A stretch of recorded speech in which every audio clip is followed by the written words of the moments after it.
అందరూ ఎలా ఉన్నారు? బాగున్నారా? నేను బాగున్నాను ఫ్రెండ్స్. ఇవాళైతే చాలా మంచి మంచి రెసిపీస్, చాలా టేస్టీ టేస్టీ రెసిపీస్, చాలా ఇష్టమైన రెసిపీస్. అవును, నిజంగా చెప్తున్నాను. నెయ్యి అయితే వేసుకోండి. నేను నెయ్యి వేసుకున్నాను. ఎందుకంటే ఒకటి పొనగంటి కూర పప్పు, ఒకటేమో బంగాళదుంప కూర, నిమ్మకాయ పిండిన బంగాళదుంప కూర. దాన్ని ఉప్మా కూర అని కూడా అంటాం, మనకి తెలుసు కదా. చాలా చాలా బాగుంటుంది ఉప్మా కూర. చపాతీలోకి బాగుంటుంది, రోటీలోకి బాగుంటుంది, పులగాలోకి బాగుంటుంది, పూరీలోకి బాగుంటుంది, అన్నంలోకి అయితే ఇంకా చెప్పొద్దు. మీకు తెలుసు కదా.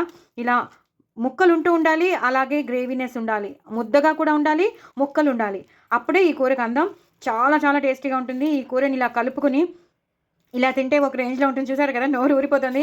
పిల్లలకి పెడితే మాత్రం చాలా ఎంజాయ్ చేస్తారు. ఇలా చక్కగా ఇలా నోట్లో ముద్ద పెట్టేసి ఇలా చిప్స్ నంచి పెట్టండి. వాళ్ళు ఎంజాయ్ చేస్తారు. ఎంత ఎంజాయ్ చేస్తారో వాళ్ళకే తెలీదు. ఇలా లేదా చిప్స్ ఇలాగా నంచి పెట్టేసేయండి. ఇలాగా చిప్స్ ఉంటే చిప్స్, వడియాలు ఉంటే వడియాలు, మీ ఇంట్లో ఏది ఉంటే అది. ఇదే నంచి పెట్టాలని లేదు. చక్కగా మీ ఇంట్లో ఏ స్నాక్స్ ఉంటే అది ఇలా నంచి పెట్టండి. సూపర్బ్ ఉంటుంది. కూర మాత్రం అద్దరిపోతుంది. నేను ఎలా చేశానో షార్ట్ వీడియో పంపిస్తాను. తప్పకుండా చూడండి, చేసుకోండి. ఇంత షార్ట్ వీడియోలో చెప్పడం చాలా కష్టం. ఒకటి మాత్రం చెప్తాను. అల్లం పచ్చిమిర్చి పేస్ట్ని ఎలివేట్ చేయాలి ఎక్కువ. వేరే ఎలాంటి గరం మసాలా పౌడర్స్ వేయకుండా నిమ్మకాయ పిండుకోవాలి, ఇంగు పోపెట్టుకోవాలి, చక్కగా ఎక్కువ కొత్తిమీర కరివేపాకు వేసుకోవాలి. దీన్ని బట్టి మీకు అర్థమైపోయింది కదా కూర ఎలా ఉంటుందో. తప్పకుండా చేసుకోండి, ఎంజాయ్ చేయండి. చాలా చాలా టేస్టీ అయిన బంగాళదుంప ఉప్మా కూర. అలాగే పొనగంటి కూర పప్పు. పొనగంటి కూర పప్పు చాలా చాలా బాగా వచ్చింది. ఎంత బాగా వచ్చిందంటే సూపర్బ్ వచ్చిందండి. చాలా అంటే చాలా బాగా వచ్చింది నిజంగా. ఎంత వెల్లుల్లిపాయలు వేసుకున్నాను, అలాగే పచ్చిమిరపకాయలు ఎక్కువ వేసుకున్నాను. ఎంత బాగుంటుందో ఇది. ఇలా ఇందులో ఇలా అన్నంలో ఇలా ఇది వేసేసి ఇలా తింటే మీరు ఒక్కసారి తిని చూడండి ఎంత బాగుంటుందో. ఇంకొంచెం అన్నం వేసుకుంటాను.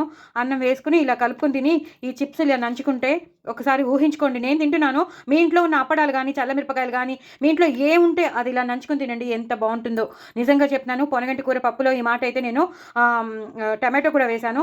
సో చాలా డిఫరెంట్గా చేశాను. వెల్లుల్లిపాయలు ఎక్కువ పోపెట్టుకోవాలి, ఇంగు పోపు ఎక్కువ పెట్టుకోవాలి, పచ్చిమిరపకాయలు చూసారు కదా ఎక్కువ వేసుకున్నాను.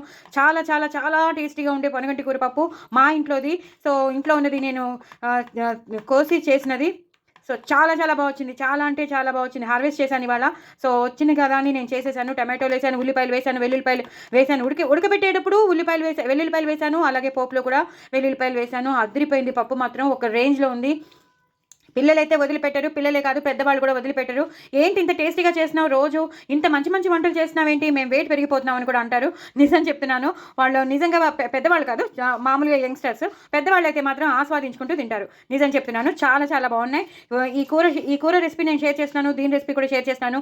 షార్ట్ వీడియోసే కాబట్టి తప్పకుండా చూడండి, చేసుకోండి. నా వాయిస్ ఎవరు కనుక నచ్చినట్టయితే తప్పకుండా ఒక లైక్ కొట్టండి, కామెంట్ బాక్స్లో పెట్టండి.